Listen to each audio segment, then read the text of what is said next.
Hey everyone, hope you filled your cups up today. I sure did. I cannot wait for this episode. I'm going to give you guys a few minutes just to come on in, log on to this live. I love doing lives, and like I said, I hope your coffee is strong and your Wi-Fi is stronger, because that's what gets me through this show. But today, I got a little something special in my cup. I can't wait to share what's in here. I see my guest is here. He's already requested, listen, we got to get this show on the road because we got things to do today. So this is first on the list. We filled up our cup. Now my guest is here. This is what we've been waiting for. So hello, welcome to Sip and Snip, where, every show starts with a sip and ends with a snippet of advice. I'm your host, Palma, and she loves it. That's right, and she loves it.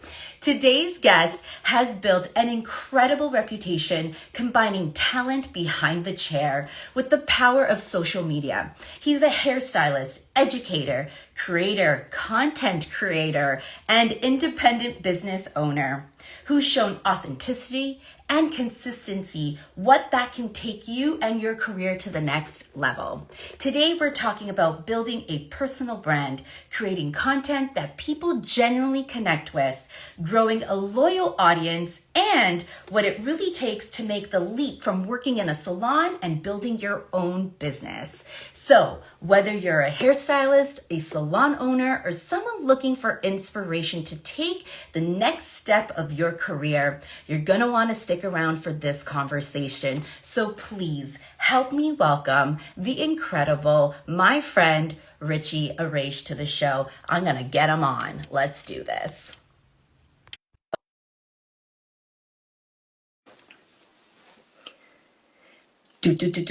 Drum roll, please. Hey, how are you? I'm great. How are you? Great, thank you. So happy to be here, and thank you for having me. I'm just making sure my audio is great, but yeah. Perfect. We're good. I'm sure the thumbs up audio team in the background is telling us all the gods have lined up for our social media live. I love doing this because of those reasons. I know that sounds crazy, but when a hiccup happens, I think us hair artists are the first people who are ready to figure out a solution, because we do that every day, reaching behind the chair. That's just our lives. You just learn how to pivot, and we make it happen. So, and we do it really well, if I might add. We're like Ross from Friends in that episode with the sofa. Pivot. That's our whole life. Totally. No, I'm here to pivot all the time. So, Thank you. I want to go back to a couple years ago when I met you. And it was, so many things had added up leading up to you and I connecting. I got to introduce you on the Beauty X stage. I believe it was your very first platform presentation. And you were incredible. I think everybody feels the nerves and the jitters, and it happens. It's totally natural, and I feel it too. And I think we were both there in that moment saying, oh my God, we're about to go and do this on stage.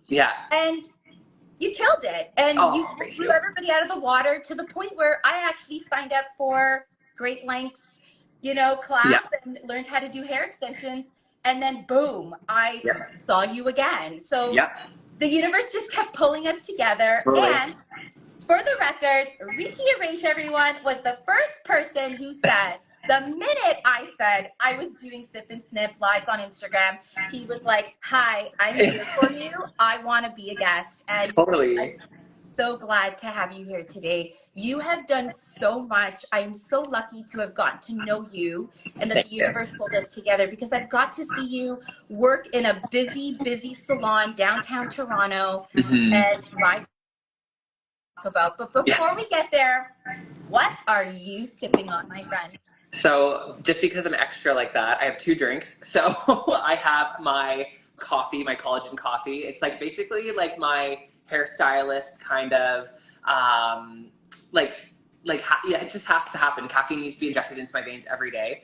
It's a starter pack for us, basically. And then I have my liquid IV, my white peach sugar-free liquid IV. I have one of these a day, and I love them. So I do both at the same time. So I love that. I love that you mentioned collagen in your coffee. Because the benefits of that, especially for your hair, is huge. We can get into that another conversation. But, and I also love how you have like electrolyte drink. Like always. It's like my right hand. So this is what's in here for me, baby. I'll be posting about that on another one, but it is so key. I see we have Miss Victorious joining us live. Yay. You want to talk about fitness? That woman will show you what strong is made of. So I need it. right? Yeah. I think we all do. We all need her in our lives. So yeah. Right? Yeah. We love you. All right. Yeah. I want to get into this. Sure. I have so many things to have to ask you. And you would not believe how difficult it is when you know somebody and you want to ask them so many things within a short period of time. And Lord knows us hair artists have an attention that only allows us to maintain for so long. So I want to get into it, right? Absolutely. No, we have lots to say. Both of us do always. So right. So here we are. I mean, honey, that's why I started this, because I needed to ask these questions and get them out there. Absolutely. What inspired you to go from working in such a busy salon?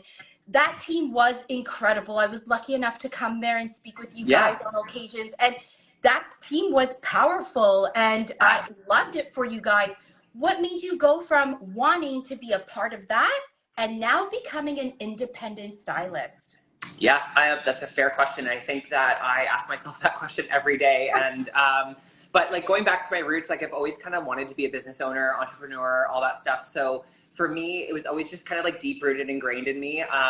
Little like side bit of knowledge. I used to be a dancer. So I used to like have my own like little music editing business on the side for all the dance teachers and choreographers and help them like make the mixes for on stage. So I always kind of had that in me from like a very young age. So and hair I've always wanted to do as well. So it just carried naturally through. And, you know, working in a salon, like a commission-based salon with a team is always so fantastic because it gives you a really strong foundation for all those things. Yeah. And I think every mentor that I've had along the way has really guided me, and I've just shown interest. They've allowed me to kind of step into their world and then execute it with them as well. So co-managing salons as well was one of my things. And I just always knew I could do it on my own. I wanted something more. And, you know, at some point you got to take that leap of faith. So going independent was one of the things that I needed to do for myself. It was talked about consistently. I wasn't hiding anything. It was just very much that's what it was. And people knew it. So they guided me into that position to do so. I love it. And honestly, you did it so flawlessly. And what you've shared on social media, your transition from going into working in a really busy, heavy salon downtown Toronto, and you're still in Toronto, and how you transitioned into becoming an independent business owner has been so encouraging, especially for people like myself who I've only worked really solely. I never really had much of a team. I mean, me and my dad, but that was my team when he was still working in the salon. But really, we were from two different worlds. And I always longed for that team, to be a part of a team. And then I quickly realized, even though I don't have the team behind me in my salon space, it's you guys. You guys on social media. And that's what I love about social media. I feel like I have a team behind me every day, next to me, beside me, in front of me, whichever position it is. I love that you have grown into that, and you've shown other artists like myself, like, hey, this is who we are. We're going to put it out there, and you have flourished so beautifully. Thank you. Your social media is so encouraging on how to engage with your audience, which kind of flows right into the next question I have for you is, how do you keep creating content that is engaging for your audience and wanting them to come back? And still having time to put in the work in the salon, right? Again, a tale as old as time. I still even wonder how I'm doing it too, because I hate to say it, but like social media is a full-time job. It is a full-time job, and I like that we collaboratively on social media get to like take inspiration from other people and grow and learn with them as well. So you just basically, when you're creating content, it's more or less just coming up and just being you. It's really about being yourself. I was terrified to do it. I still, every time I post something on Instagram, I post and ghost, it's called. I literally will post it and run away far from my phone. And because I still have imposter syndrome, I still feel like I still have a long way to go. But Stop. I'm going to stop you mid-thought, because I'm Italian and that's what we do. We interrupt. So we're the artists of interrupting. Stop with this imposter syndrome. We have to. You have put yourself, listen, because you have put yourself in that position. You are not another person. So Right. there's nothing to be an imposter of. So True. True really, enough. you Yeah. are who you are. You are being authentic at all times. Mm-hmm. You post with your heart. You post with your gut. You say it as it is. Totally. Nobody is putting a gun to your head. So there is no imposter here, honey. And No, that's why I it's love true. you. No, I appreciate it. That's so kind. It is true. Yeah, You're right. You're right. it's the truth. I shouldn't be thinking that way, but there is times where you kind of sit there and you're posting. Like I get anxiety over it, or I sometimes get anxiety, and I'm like, oh, do people care? Do people want to see this? But honestly, building a brand on social media is literally getting people to know you. Yes. Simple as that.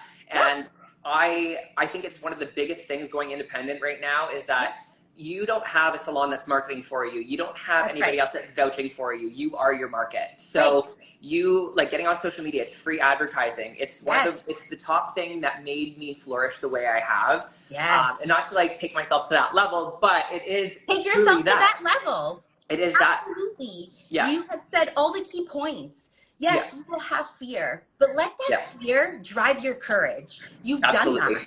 Absolutely. Even if you post and you walk away, if that makes you feel better, do it. Yeah. However, you still did it. It's free advertising. You did that again. Mm-hmm. What you have done, what you are telling us is that you're normal. You're human. Totally. You're going to have fear. You're going to be worried. Don't think for a second, I don't feel that way. You don't think it's nerve-wracking saying to somebody, come on a live? Yeah, you're going to have those moments that you're just like, I just hope everything runs smoothly. Yes, absolutely. But being honest is the best key to success with every business. You do it every day. So I love that no matter what is coming at you in your life, the most beautiful part about social media is you creating boundaries. So you don't have to show everything. You don't have to show that you posted and walked away. Nope. Right? I don't. Exactly. At all. No, and totally. it gives you the space and the time to think about, hey, I posted that. And you know what? Maybe it doesn't reach 10,000 people or 1 million people, but even if it just reached one person. Absolutely. I made a difference today in someone's life. That's what you're doing. Yeah, no, so it brings me to my point is just like when you're building content and stuff like that too, I think a lot of the times we post to go viral or post to like have this like, 7 million viewers and likes and all this stuff and 8,000 follows. But realistically, it's about consistency more than perfection.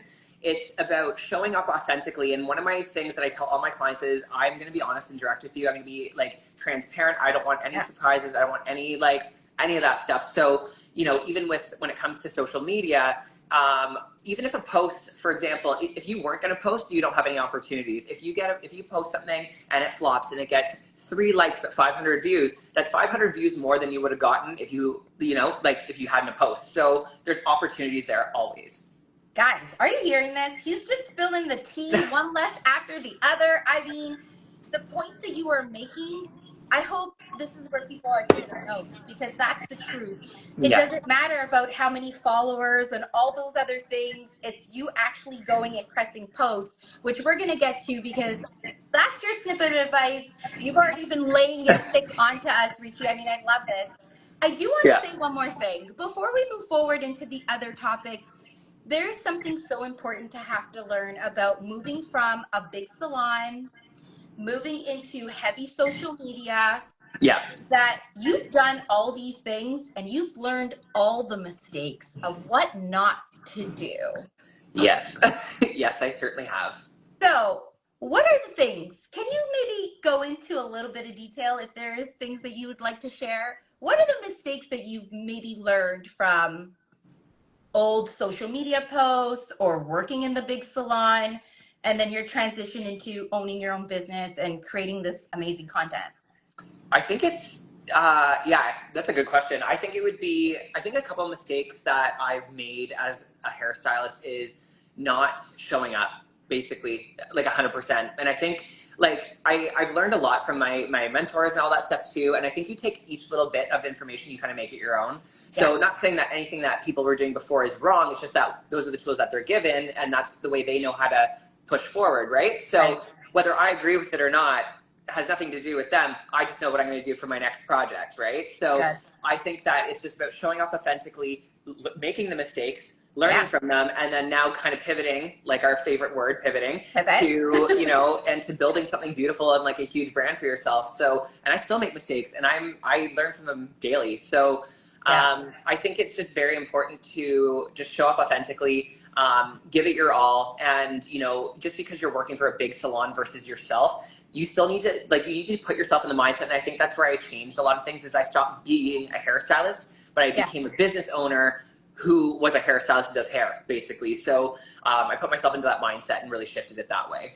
And that really leads me into the next question, which is, you wear many hats, Richie. Like, my gosh. And I think that is one thing that is misunderstood with the public. Is that they come into a salon, they sit in our chair, and yes, it is fun. We are very lucky to be doing something that is fun. But not only is it fun, but we are business owners. We are paying bills. There is cost behind what we are doing. Price and education. Did you guys hear that slap on the head? It's true. And on top of you being a content creator, a business owner, hey, you have a family too, you know? Like, you have a social life beyond your social media. How do you, I guess, how do you balance all of this without having the burnout? You know, the burnout. So burnout and me have a great relationship. Slightly toxic too, but no, I love working. But I have done everything in my power to automate a lot of my business to work for itself too.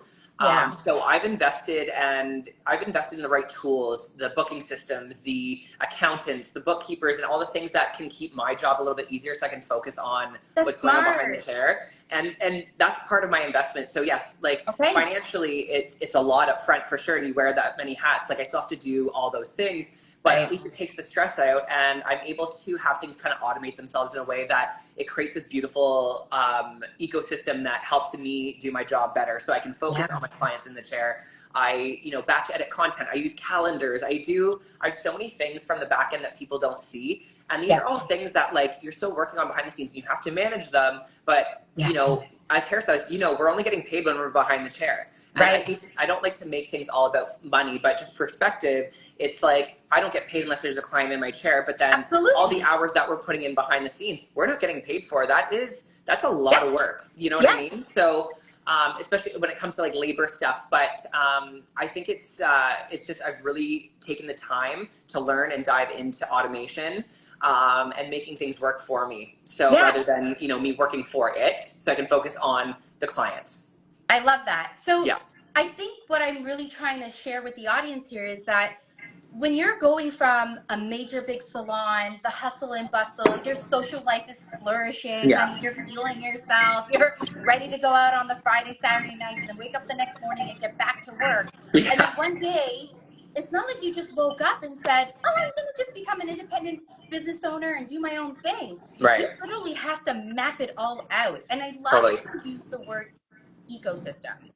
This is really a big thing for people to understand. And it's really basically writing it down if you have to. Get into your notes and make your list of things that will help you to continue to thrive behind whatever career that it is.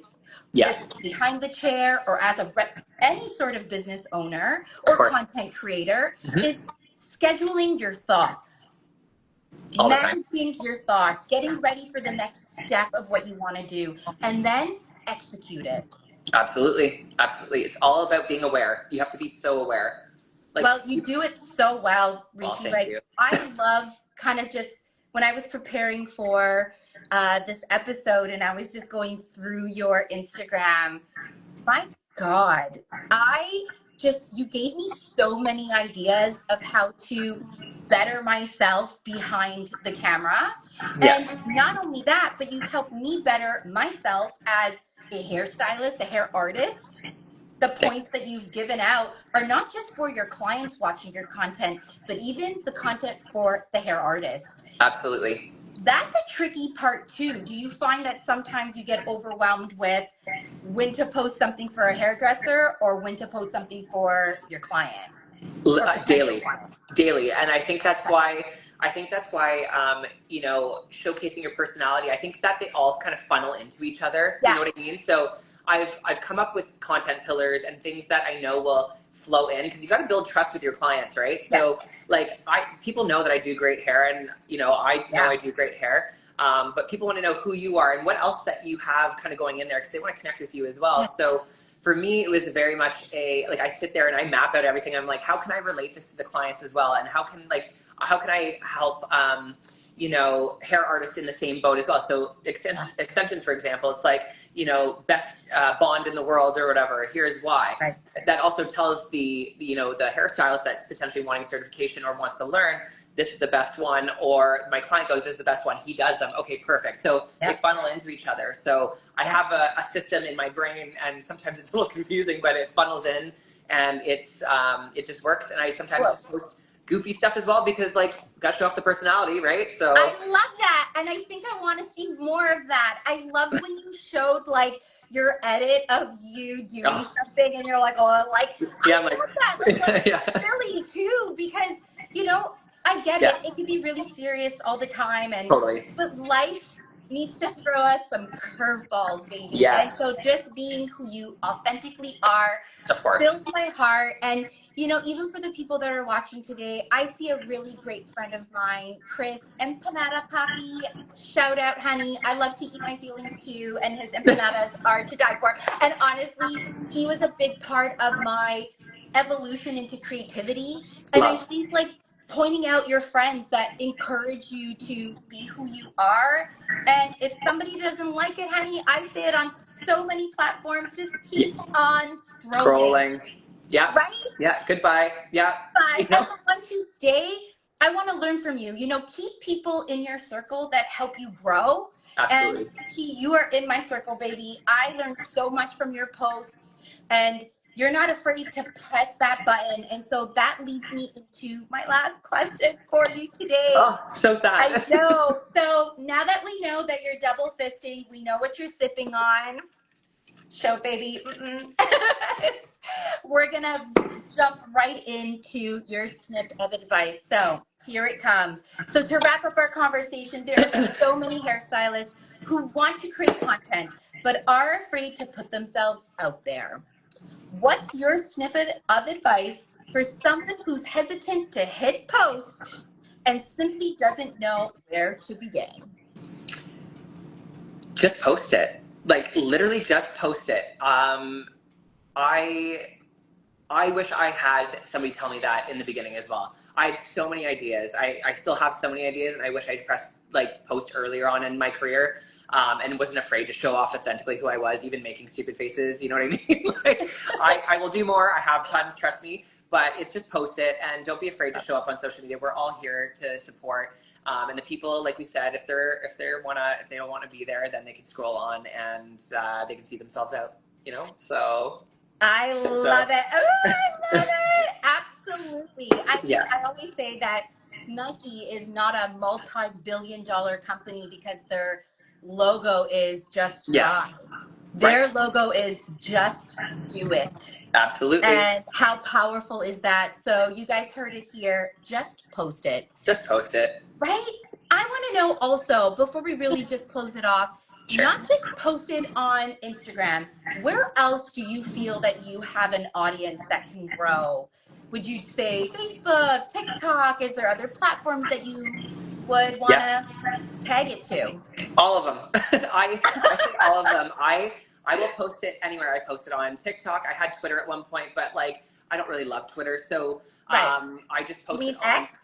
Yeah, X. Yeah, X now. Yeah, whatever that is, right? So I definitely post it on TikTok, and or I do different versions of it on TikTok just to see how everything kind of works. And then Facebook as well. Every time I post on Instagram, it goes right to my Facebook business page, and it goes everywhere because the more audience, the better. Yeah, and LinkedIn. And I think there's different audiences on so many of those platforms. I mean, I don't want to categorize age groups, but I do find that if I post on Instagram. Instagram is my hub. It is where people tend to Yes. flock to. Yep. Facebook, I get people asking a lot more questions on Facebook. I get like those DMs come through on there. Yep. LinkedIn is a professional platform as well, where I'm Yep. seeing a lot more CEOs, CFOs, and Yep. other business owners within our industry sort of reaching out and seeing what is being created. And Yep. this beautiful community that we've created right here on Sip and Snip. And Richie, I am so grateful Thank to you. have crossed paths with you, my friend, and to And call you ditto. my friend, because No, ditto.